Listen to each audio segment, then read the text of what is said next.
किसी को कुछ तो उपलब्ध कराया, किसी के कुछ तो काम आए। तो प्रभु कहते हैं ऐसे मनुष्य की बहुत आवश्यकता है इस संसार में। फिर उसको प्रदान भी करते हैं प्रभु। आज आपकी सामर्थ्य नहीं, आज आपकी इतनी सी सामर्थ्य है, ठाकुर जी आपने इतना किया तो प्रभु उससे दुगनी सामर्थ्य कर देंगे, पर करना नहीं, छोड़ना। तो यहां पर ये वैन जो थे, इनकी दाहिनी भुजा को ऋषियों ने मथा। दाहिनी क्या है? भुजा से कौन है? क्षत्रिय हैं। तो भगवान अब ऋषियों को राजा बनाना है, राजा को निकालना है, राजगद्दी में बिठाना है, तो फिर क्षत्रिय होना चाहिए। ब्राह्मण होगा तो बैठ नहीं पाएगा महाराज, वैश्य होगा तो संभाल नहीं पाएगा व्यवस्था को, और अन्य कोई हुआ तो वो भी नहीं संभाल पाएगा। एक क्षत्रिय के अंदर जो गुण है वही संभाल पाएगा। शासन व्यवस्था साधारण नहीं है, स्वभाव में होनी चाहिए उसके कि वो संभाल पाए। अनजानकर को बिठा दिया महाराज तो क्या होगा? जो है सत्ता वाकू और खराब कर देगा। इसलिए हमारे यहाँ कहा, रति बिन राज रति बिन पाठ रति बिन छत्र नहीं एकटी को। यदि राजा के अंदर वो चतुराई नहीं है, राजा के अंदर वो पराक्रम नहीं है, राजा के अंदर शौर्य नहीं है, हिम्मत नहीं है किसी चीज से, तो फिर वो ज्यादा दिन राज्य टिकने वाला नहीं है। तो क्षत्रिय के अंदर गुण होते हैं ना, इसलिए दाहिनी भुजा मथी, तो उसमें से पहले वैन का पाप निकला जिसको हम कलयुग कहते हैं। उसके बाद जब मथा तो उसमें से साक्षात भगवान प्रकट हुए। बोले प्रथु भगवान की जय। ये प्रथु महाराज प्रकट हुए साक्षात लक्ष्मी जी के साथ। इनकी जो पत्नी है उनका नाम अर्ची देवी है। और दोनों प्रकट हुए, ऋषि बहुत प्रसन्न हुए, दोनों का महाराज सुंदर अभिषेक किया और फिर राज सिंहासन पर बिठाया। प्रथु महाराज बैठे जो साक्षात भगवान के अवतार हैं, और प्रथु महाराज बैठे, शासन व्यवस्था संभाली, सारे चोर इत्यादि सब महाराज शांत हो गए। किंतु एक सबसे बड़ी दुविधा आ गई, और वो दुविधा थी कि पृथ्वी ने महाराज सारी चीजें जो थी वो सब समेट ली। ना पेड़ रहे, ना औषधि रही, ना अन्न रहा, ना कुछ रहा, सिर्फ पर्वत पर्वत, ऊबड़ खाबड़ जमीन हो गई। तब कहा जाता है कि उस समय पृथु महाराज ने पृथ्वी को मारने का क्रोधित हो गए। उन्होंने धनुष उठाया और प्रत्यक्षा पे बाण लगाया और पृथ्वी को मारने के लिए दौड़े, तो पृथ्वी गौ रूप में आ गई और क्षमा याचना करती है और कहती है कि आप ये सोचते हैं कि मैंने क्यों ये सारी चीजें अपने अंदर संभाली? उसका कारण है कि आपसे पूर्व का राजा अत्यंत अधर्मी था और प्रजा उसका अनुसरण करती थी, इसके कारण मैंने वो सारी चीजें अंदर संभाली। मैं तभी दे सकती हूं जब ये सब बालक बनकर के मुझसे याचना करें। ये सब मालिक बने बैठे हैं। इसीलिए गाय को महाराज पृथ्वी का रूप कहा जाता है। गाय को सिर्फ दोहा ही ना जाए, हम पृथ्वी से सब कुछ निकालते जा रहे हैं विकास के नाम से, विकास के नाम से। पर्वत हटा दिए, जंगल नष्ट कर दिए, पेड़ पौधे सब काट दिए, हर जगह महानगर बसा दिए, नदियों के रूप खराब कर दिए। गौ पृथ्वी है, गौ के अंदर दूध है, उसे दोहना चाहिए, किंतु उसको हरा चारा भी तो खिलाना चाहिए। अगर वो नहीं खिलाया तो कहां से दूध होगा? तो पृथ्वी को जितना हम विनाश कर रहे हैं उसके लिए कुछ कर भी रहे हैं।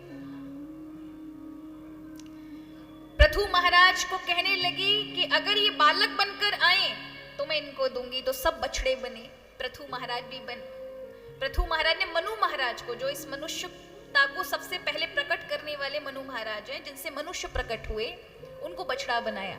फिर उन्होंने सारी चीजें पृथ्वी से निकाली। तो पहले उबड़ खाबड़ जगह थी महाराज, पर्वत एक समान किए, मैदान बनाए पृथु महाराज ने। ये भगवान का अवतार इसलिए हुआ। तो एग्रीकल्चर डेवलपमेंट की बात कही ना, तो वो पृथु महाराज के कारण हुई।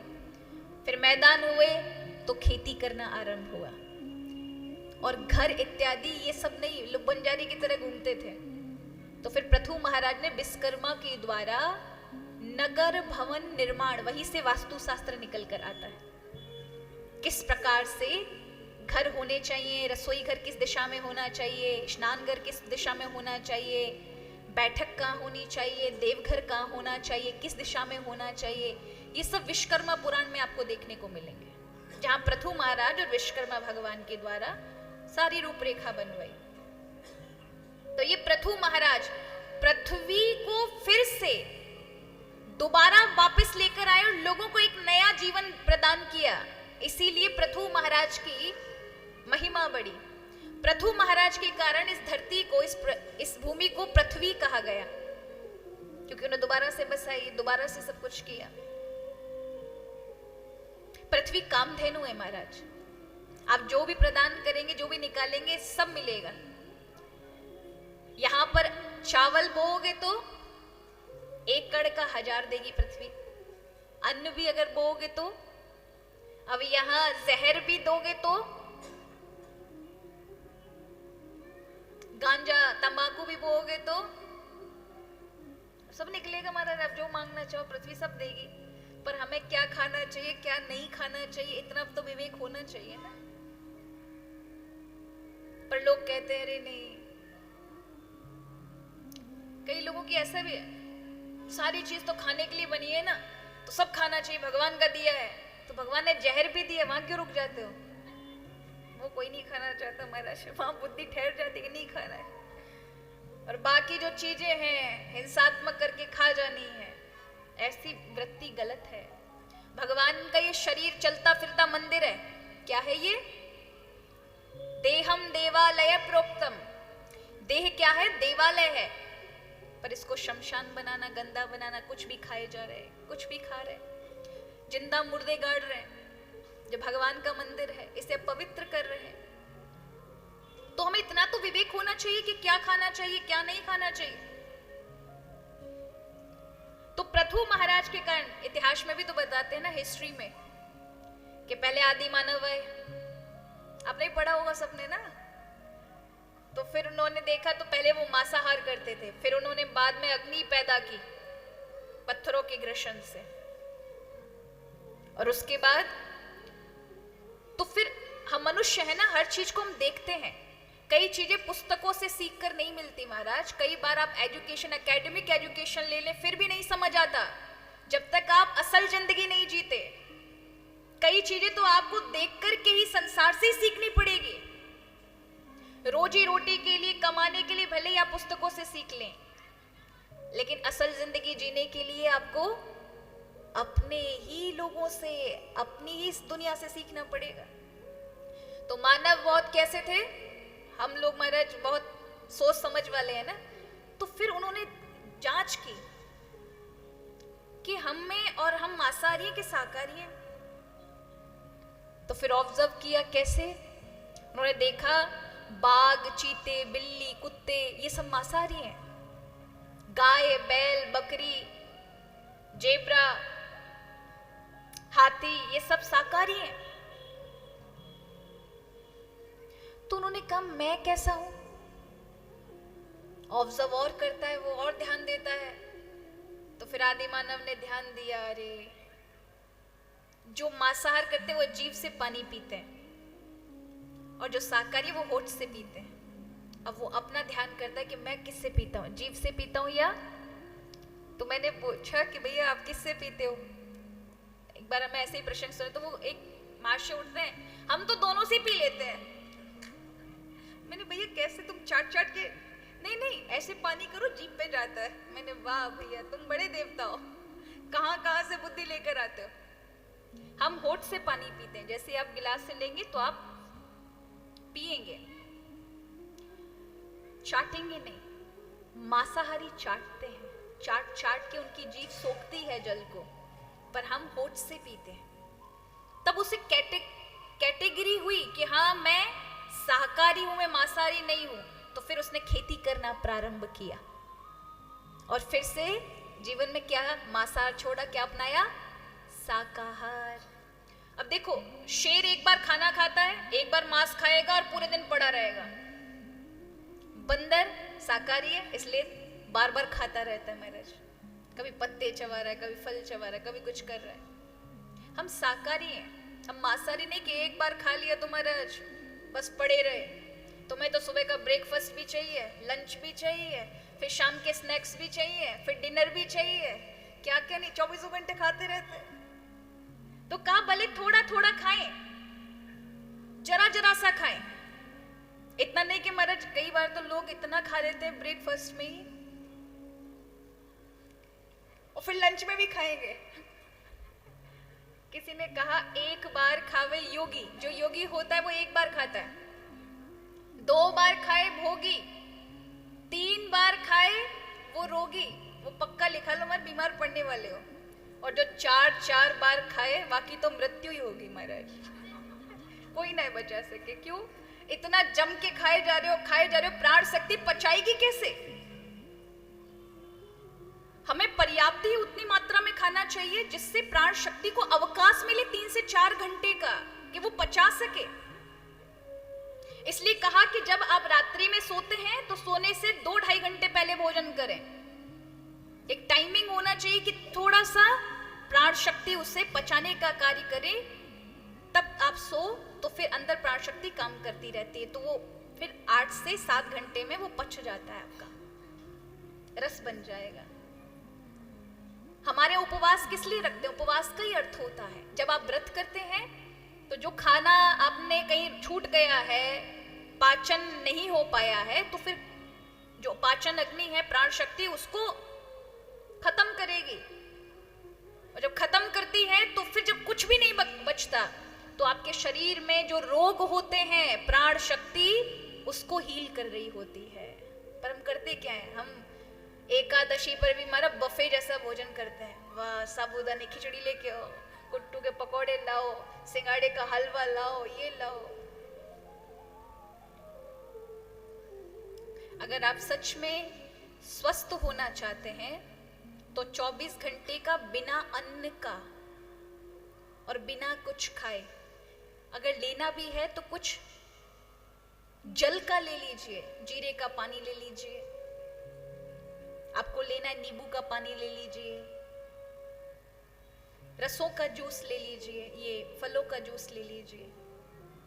पर अगर आप नहीं आहार करते, पूरे 24 घंटे तक यदि रखते हैं, तो फिर आपको चाहे भयानक से भयानक बीमारियां भी हैं वो भी नष्ट हो जाती हैं। प्राण शक्ति, अब देखो प्राण शक्ति कैसे कम, आपको कट लग जाए चाकू का, बिना कुछ लगाई महाराज कुछ दिन के बाद अपने आप ठीक हो जाता है। उसका कारण पता है क्या है?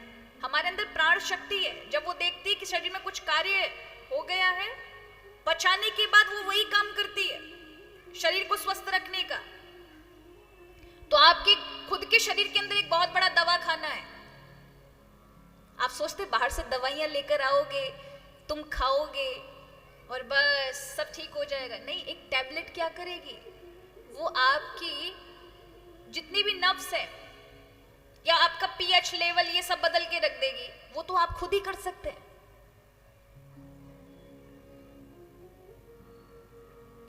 क्या कर सकते हैं? अपने जीवन को स्वस्थ रखने के लिए 1-2 महीना में हमारा व्रत रहना चाहिए। क्या रहना चाहिए?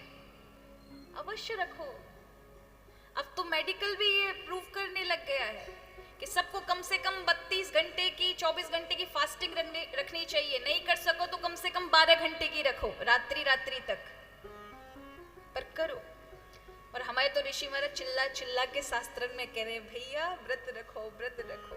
इसलिए हमारे हिंदू शास्त्रों में आप देखिए, और हमारे सनातन धर्म में कितने सारे व्रत हैं। हर महीने में 4-5, हर महीने में 4-5। आप नवरात्रि करें चैत्र की, उसके बाद फिर कोई ना कोई व्रत आ जाएगा, रक्षाबंधन आएंगे, फिर जन्माष्टमी, फिर राधाष्टमी, फिर श्रावण आ जाता है, उसके बाद राधाष्टमी, जन्माष्टमी आती है, उसके बाद फिर 9 दिन के नवरात्रे, 9 दिन तक भूखे प्यासे रहो, उसके बाद फिर श्राद्ध पक्ष आ जाएगा, है ना? उसके बाद फिर हमारे यहाँ पर करवा चौथ, अहोई अष्टमी, पूरे दिन हमारे भूखे प्यासे बने रहो। आता है कि नहीं आता? उसके उपरांत फिर कार्तिक मास चालू हो जाता है। कार्तिक का पूरा महीना जो स्नान कर लेता है वो भगवान श्री हरि को प्रिय होता है। फिर बैसाख, माघ इत्यादि कितना सब कुछ आता है महाराज। तो किसी न किसी एक महीने में 2 बार 3 बार व्रत अवश्य धारण करें।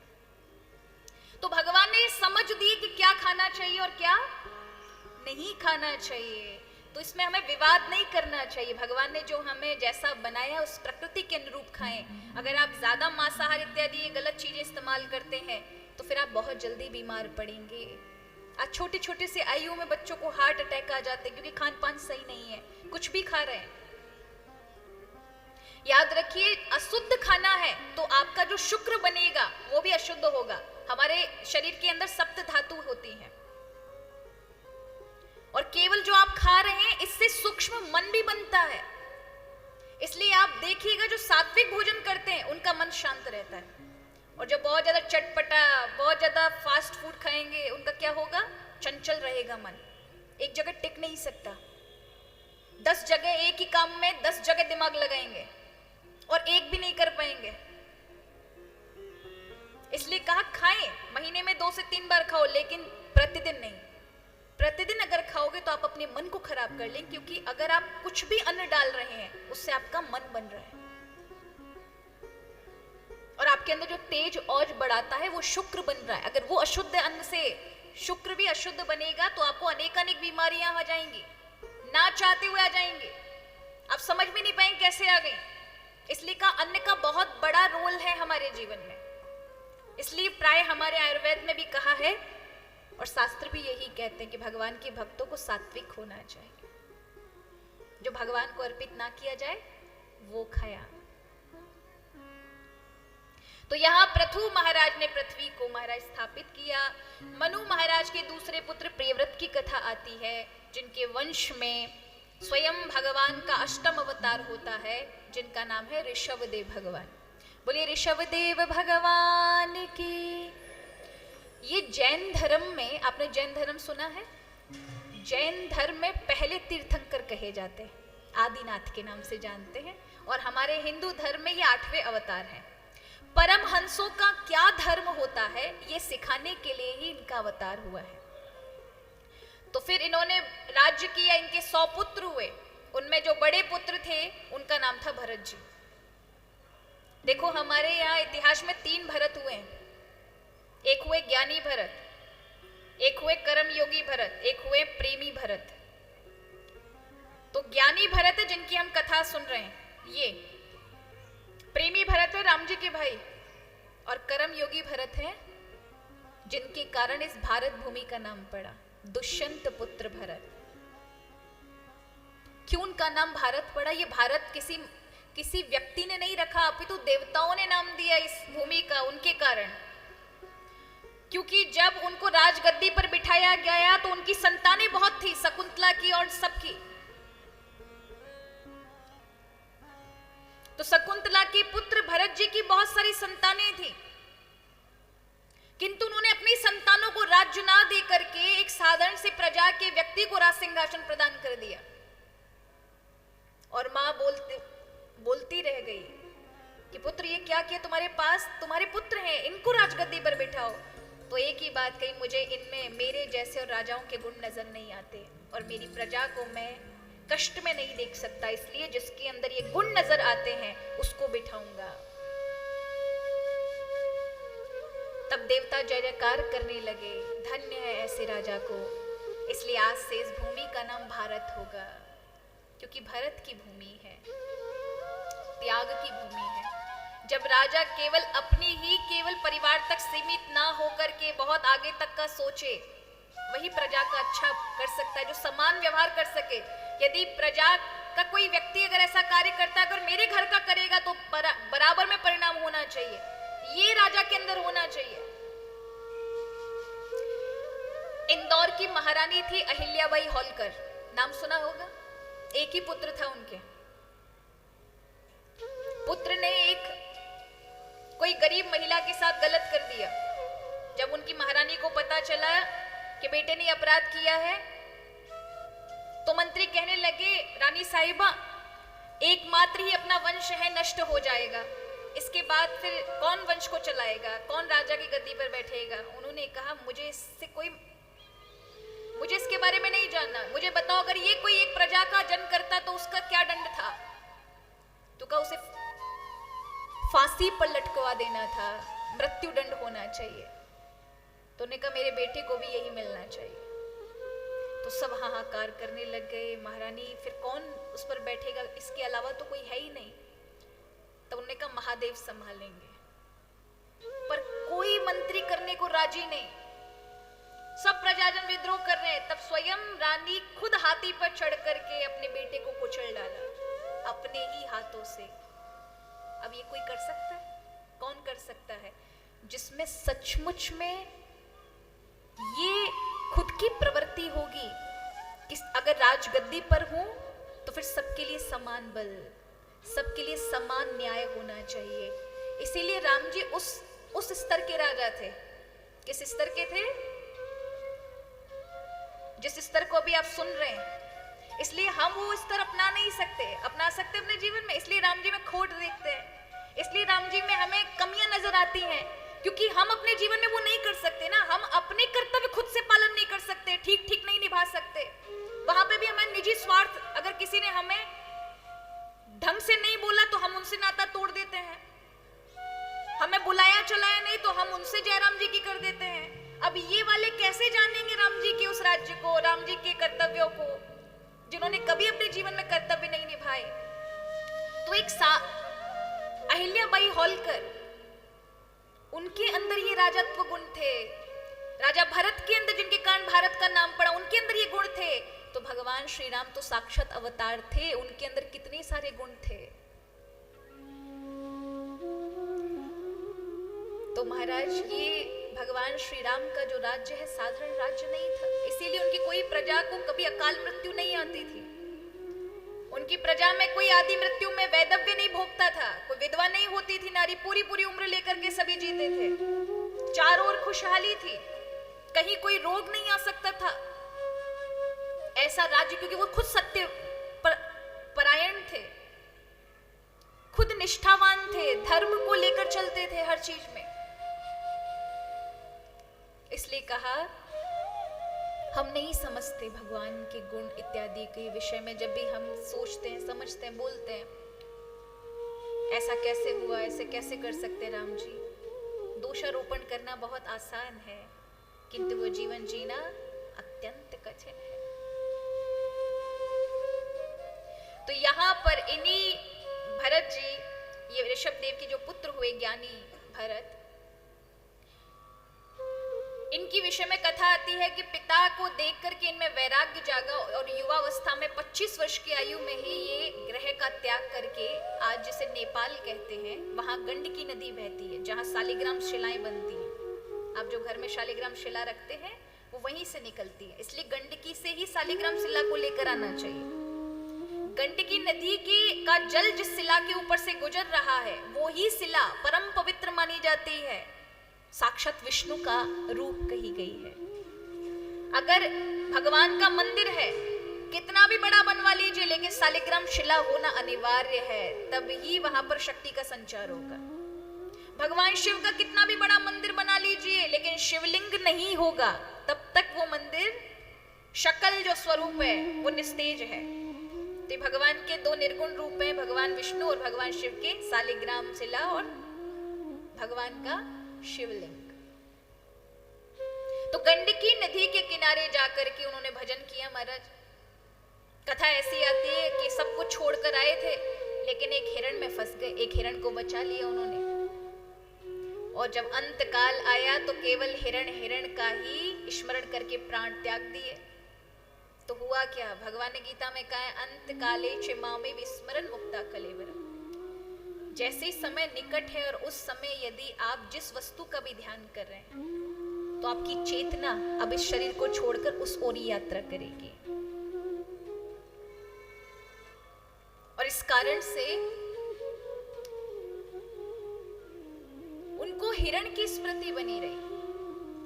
और जैसे हिरण की स्मृति बनी तो जैसे शरीर छूटा तो अगला जन्म उनको हिरण योनि में प्राप्त हुआ। पर की हुई भक्ति कभी खाली नहीं जाती। सबसे बड़ी बात है महाराज, सब कुछ कर लेते हैं हम, धन बटोर लेंगे, ये कर लेंगे, पद प्रतिष्ठा प्राप्त कर लेंगे, किंतु जो करना चाहिए वो करते हैं? ये सारी चीजें जा सकती है? नहीं जा सकती महाराज। यहाँ काम चल सकता है इनका, संसार में रहोगे इसकी आवश्यकता पड़ेगी, लेकिन इसके अलावा भी धर्म है जिसको लेकर जाना है, जिसकी कमाई के लिए हम आए हैं। क्योंकि जिस देह को आप बहुत खुशी होकर मान रहे हैं जिस धन संपत्ति को और परिवार को अपना मान रहे हैं, ये ज्यादा से ज्यादा कितनी देर तक आप पर टिकेगा? कहा जब व्यक्ति का अंतकाल होता है तब धन पीछे रह जाता है, सब पीछे चीजें रह जाएंगी। पत्नी ज्यादा ज्यादा दरवाजे तक साथ दे देगी, मित्र मंडल रिश्तेदार शमशान तक चले जाएंगे। जिस शरीर का अहंकार होता है, मैं ये मैं वो ज्यादा ज्यादा चिता तक साथ दे देगा। अगली यात्रा कौन होगा जिसके साथ तुम जाओगे? वो तुम्हारे अच्छे कर्म होंगे, सत्कर्म होंगे जो इस जीवन में तुमने अर्जित किए होंगे। प्रभु का नाम होगा जो तुम्हें हर जगह पर रक्षा करेगा। तब कहा कि हुई पूर्व की भक्ति कभी जाती नहीं, अच्छे सत्कर्म हमेशा तुम्हें हर जगह प्राप्त होते हैं, यही वास्तविकता में कमाई है। तो उनको अपना पूर्व जन्म का स्मृति याद थी कि मैं पूर्व जन्म में एक राजा था, एक हिरण में खोने के कारण मेरा ये जन्म हुआ। तो एकांत में रह करके भक्ति करने लगे। हमारे चित्रकूट में एक आश्रम है, अनसुईया आश्रम। वहां पे एक महाराज जी थे, तो पहले पियावन जंगली था, तो उस समय रोटी बनाते थे। तो 20 किलोमीटर से अन्न आता था, अनाज आता था। अब वो बड़े बड़े मोटे मोटे एक टिक्कर जो है वो अंगारों पे पका लेते थे। वहीं से पहाड़ों से उतरकर एक बंदर आता था।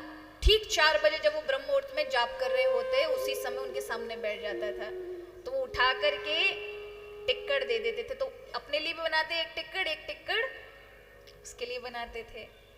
एक दिन अनाज नहीं बचा आश्रम में, और 20 किलोमीटर से कौन लेकर आए? पैसे थे नहीं। तो उन्होंने उस बानर को कहा, या खाने आ जाते हो, जैसे तुम्हारे बाप दादों ने यहाँ दरबा करके हमारे लिए रखवा दिया हो। अपनी व्यवस्था तुम में, अगर सच में तू भगवान का भक्त है और ठाकुर जी का भजन पूजा करता है तो अपना जोड़ दिखा, व्यवस्था कर अपनी, और प्रतिदिन ले जाया कर। और जब तक व्यवस्था नहीं है तो यहाँ मत आ। उस दिन उन्होंने टिक्कड़ नहीं लिया, छोड़कर टिक्कड़ चला गया। और अगले दिन वही पास में 10 किलोमीटर पर एक किसान सो रहा था महाराज। रात्रि में खेतों के ऊपर मचान बना के सोते हैं। वहां किसान सो रहा था, तो रात्रि में आकर एक बंदर ने स्वप्न दिया उन्हें और एक तमाचा लगाया, उठ, मेरे लिए 20 केजी गेहूं अनसुईया आश्रम में पहुंचा। अब उन्होंने कहा कि शायद वो उठाया, उसने देखा कि शायद सपना देख रहा, कोई तो है नहीं, फिर सो गया। तो फिर थोड़ी देर में तुरंत फिर दूसरा तमाचा मारा, सुनता नहीं है 20 केजी गेहूं अनसुईया आश्रम में पहुंचाना है। फिर तो उसने देखा, भैया सच में कोई तो शक्ति है जो जगा रही है जिसको चाहिए। उसने सोचा अगर तीसरी बार सोए तो आपकी तो खूब कुटाई होगी, इसलिए चलो 20 केजी गेहूं और 10 केजी चना उसमें डाल करके ले जाता है। और वहां चित्रकूट में अनसुईया आश्रम पर आया। उसने कहा, ये अनसुईया आश्रम है? बोले हाँ। बोले एक बानर जो है वो मुझे स्वप्न देकर गया, क्या यहाँ पे कोई ब्रह्मचारी बानर रहता है? तो संत जी बहुत खुश हुए, हाँ भैया बस अभी आता ही होगा।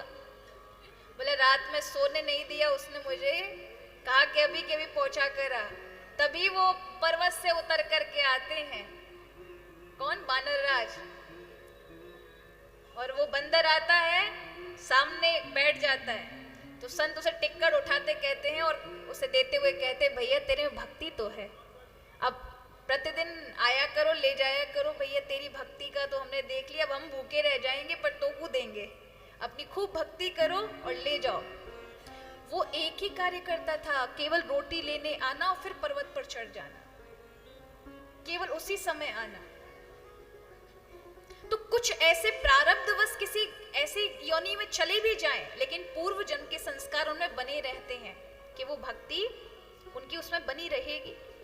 हमारे यहाँ पर भी महाराज एक बछड़ा है गौशाला में, बहुत अत्यधिक चतुर, बहुत अत्यधिक बुद्धिमान। जब भी कथा होती तो बड़े कान से श्रवण करेगा, तो इसलिए हम दरवाजे पे रखते हैं उसको। सभी गायों के और बछड़ों के साथ नहीं बांधते, उसको अलग से रखते हैं। वो दरवाजे पे देखता रहेगा कौन आ रहा है कौन जा रहा है। कथा होगी तो कथा को बड़े ध्यान से सुनेगा। एक बार उसको कष्ट हो गया पैर में, तो हमारे किसी ग्वाले से कुछ ऐसा पैर में उसको कष्ट हुआ। तो जब उसे पता था ना कि जैसे पता चला कि उसको कष्ट है तो गाड़ी बुलवाई, तो आपको किसी को उठाने की जरूरत नहीं पड़ी, खुद चल करके उस गाड़ी पे चढ़ गया कि मेरे लिए मुझे सही होना है, ठीक होना है, और खुशी खुशी से उतर कर भी आ गया। किसी को आवश्यक, जबकि कई बार कुछ गायें ऐसी होती हैं जिनको ले जाया जाता है, कभी कठिनता उन्हें आ जाए, पैर में चोट आ जाए, या कहीं कोई ऐसी, लोग मार भी तो देते हैं, कई बार किसान इत्यादि मार देते हैं, कुछ मार दिए तो फिर ऐसे में भी कई गायों को एक साथ उठाना पड़ता है, लोग लगाने पड़ते हैं, पर वो खुद बिना किसी सहारे के खुद चढ़ गया, खुद उतर आया। अब तो ठाकुर जी की कृपा से स्वस्थ है, आनंद में है। पर देखो ये प्रभु के उसके संस्कार हैं कि कोई भी आएगा तो कभी मारता नहीं, वो इतना बड़ा है लेकिन कभी नहीं मारता, बहुत प्रेम करता है लोगों को, उसे कोई बस ऐसे हिला दे उसको गर्दन को, बहुत खुश होता है। पर हमने उसको देखा, जब भी कभी कथा हो, कभी यज्ञ इत्यादि का कार्य हो, हवन इत्यादि का कार्य हो, वो हमेशा बैठ के चुपचाप और उसकी आंखों से देखेगा, करुणामयी आंखों से, अद्भुत है। तो कुछ ऐसे होते संस्कारी जीव जिनको पूर्व जन्म के संस्कार ही ऐसे होते कि सभी उन सब जीवों से अलग ही होता है। अभी हमें न्यूज में भी एक जगह पर अपने उत्तर प्रदेश में हमने देखा, एक बानर है जो प्रतिदिन मत्था टेकने आता है भोलेनाथ के मंदिर में। आप लोगों ने भी कभी सुना होगा इस विषय में। हाँ, तो कुछ जीव ऐसे होते हैं। तो ये ऐसे ही थे महाराज, पर इन्होंने खूब भजन किया उस हिरण की योनि में, और अगला जन्म ब्राह्मण का आखिरी जन्म मिला।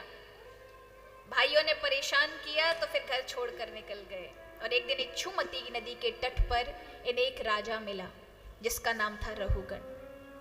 कपिल भगवान से ज्ञान लेने के लिए जा रहा था, लेकिन इतना अहंकार, इतना अभिमान कि मैं राजा हूं। तो यहां इनसे भेंट होती है, और ये जब ज्ञान देते हैं तब राजा मुक्ति को प्राप्त हो जाता है। ये क्या ज्ञान देते हैं? ये भवाटवी के बारे में बताते हैं। राजन, इस संसार में हम व्यापारी की तरह फंस चुके हैं। जैसे एक व्यापारी बहुत सारा धन लेकर आ रहा हो और जंगल में फंस जाए, रास्ता पता नहीं है, लेकिन आधे रास्ते में उसके धन को 6 लुटेरे लूट लें, लुट जाए, और लुटने के बाद ना रास्ता पता कहां जाएगा, तो पास में एक बड़े से पेड़ पर कुछ बंदर बैठे थे, उनके साथ हो जाता है। वहीं पर एक मानसरोवर था जिसमें हंस थे, उनका साथ नहीं करता। तो ये हमारी कथा बताई कि संसार ही वो जंगल है और हम सभी वो व्यापारी हैं। 16 से लेकर के 55 तक की उम्र में, आधी उम्र तक हमें ये 6 लुटेरे लूट लेते हैं। कौन? काम, क्रोध, मद, लोभ, इनसे कोई नहीं बच पाता। और जैसे ही युवावस्था आती है 16 वर्ष के बाद, आप देखो कितने सारे हमारे पास अट्रैक्शन होते हैं। ये एक भी चीज हमें सता रही है, काम भी आ रहा है, क्रोध भी आ रहा है, लोभ भी आ रहा है, हर जगह से फंसे होते हैं। और जो इनसे नहीं फंसा उसी को हमारे यहाँ महावीर कहा जाता है। राम जी कौन है? रघुवीर हैं। हनुमान जी कौन है? महावीर हैं। कौन है? जिन्होंने सबको जीता है, अपनी मुट्ठी में किया है, ऐसे महावीर हैं श्री हनुमंतलाल। तो कहा कि वो बंदर कोई और नहीं, आशा, पेड़ की उस आशा नाम की डाली पर जो विषयी लोग हैं, गलत लोग हैं, ऐसे लोगों का संग करके आप कभी भी अपने लिए रास्ता नहीं निकाल सकते। इसलिए प्रबुद्ध ज्ञानी लोगों का साथ करना चाहिए। हंस जो हैं उनको ज्ञानी लोग कहा गया, तो आपको वो मार्ग भी बता देंगे। तो इस प्रकार से भवाटवी का वर्णन किस तरह से निकला जाए, और अगर नहीं निकल पाते तो 28 प्रकार के नरक बताए। नरकों के नाम सुनकर के तुम्हारा डर आ जाए, ऐसा है।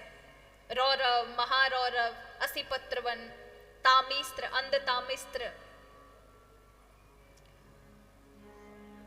कोई स्त्री है, यदि उसका विवाह हो चुका है फिर भी पर पुरुष का सेवन करे, तो कहा कि वो कैसे नरकों में ले जाई जाती है, जहां पर एकदम तांबे के समान वो हो, मूर्तियां जल रही हो, उनसे चिपकाया जाता है। और केवल स्त्री को नहीं, पुरुष को भी जो पुरुष अपनी पत्नी होने के बाद पर स्त्री का गमन करे, सेवन करे, उनको उनके साथ भी कब तक, जब तक का सुख भोगते हैं, जितने समय का स्त्री और पुरुष ने सुख भोगा है उतने समय तक चिपकाया जाता है जलते हुए धातुओं के पुतलों से।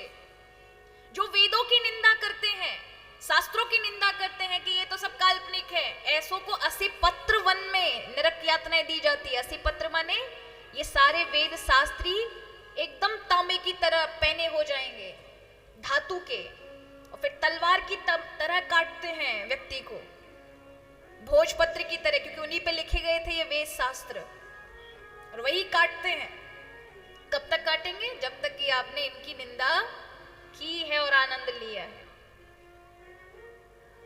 इस प्रकार के नरक है। अतिथियों को जो आंख दिखाते हैं उनको रौरव नरक में गिरना पड़ता है। कोई अतिथि आ गया, अतिथि जानते हैं ना, जो भी आप कहते हैं, गेस्ट कहते हैं या मेहमान कहते हैं, उनको आंख दिखाते हैं, अरे आ गए, कब जाने गए, तुम पे कोई काम ही नहीं है, यही आ जाते हो। जो ऐसे करके बोलते, आंखें दिखाते हैं, उनको रौरव नरक। रौरव नरक में क्या होता है? रूरू नाम के छोटे छोटे कीड़े होते हैं जो खून पीते हैं और व्यक्ति को तकलीफ होती है। और एक साथ नहीं, कोई एक चिपक गया, करोड़ों अरबों की तादाद में चिपक जाते हैं, शरीर नहीं रह दिखता ऐसा, उसका रक्त चूसते हैं। और सबसे बुरी बात है नरक में कि वहां मृत्यु नहीं है, आपको तकलीफ देखनी पड़ेगी। यहाँ तो यह कि यहाँ पर अगर आप कुछ करते हैं, कुछ हो जाता है तो तुरंत मृत्यु हो जाती है, वहां मृत्यु नहीं है। तुम अगर चीखोगे, चिल्लाओगे, कब तक? जब तक कष्ट है। तुमने जीवन में आनंद लिया उस चीज का, जितनी बार आंखें दिखाई उसे, कठोर बोला है, हमारा रूह कांप जाती है। और बताऊंगी तो हमारा इससे भी ज्यादा, इसलिए आपके लिए आपको कुछ और पढ़ना चाहिए। आपको भागवत जी के पंचम स्कंद का भी अध्ययन करना चाहिए और गरुड़ पुराण का पितृखंड पढ़ना चाहिए। कई लोग कहते हैं गरुड़ पुराण नहीं पढ़ो,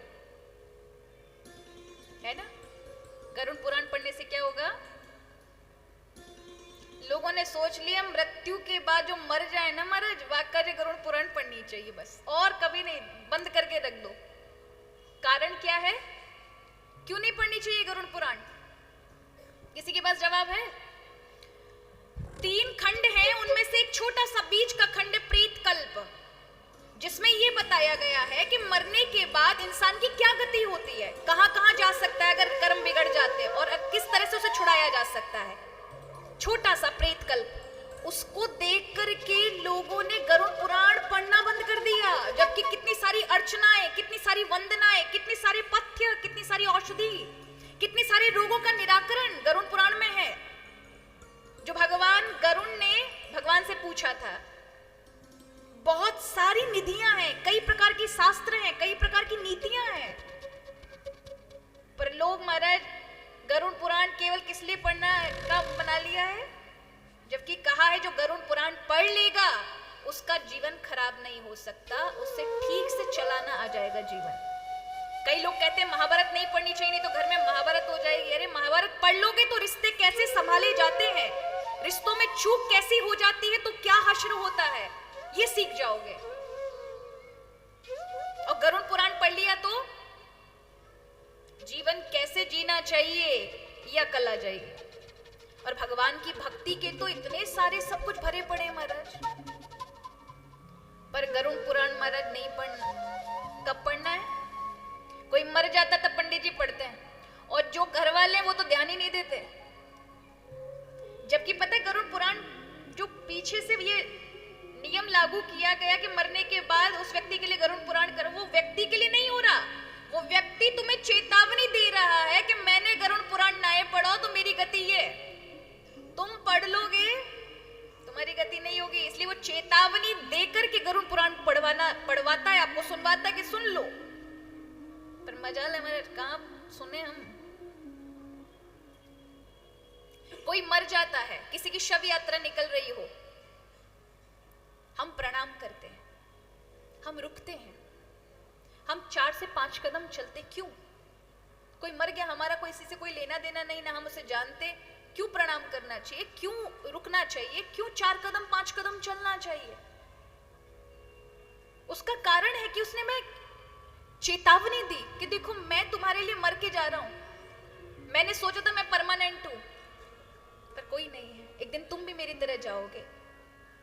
वो सबको चेताता हुआ जाता है, जिसको भी मार्ग में दिख जाए उसको प्रणाम करते हैं कि तुम्हारे कारण हमको सत्य का पता चला, इसलिए आप प्रणामनीय हो, प्रणाम करने योग्य हो।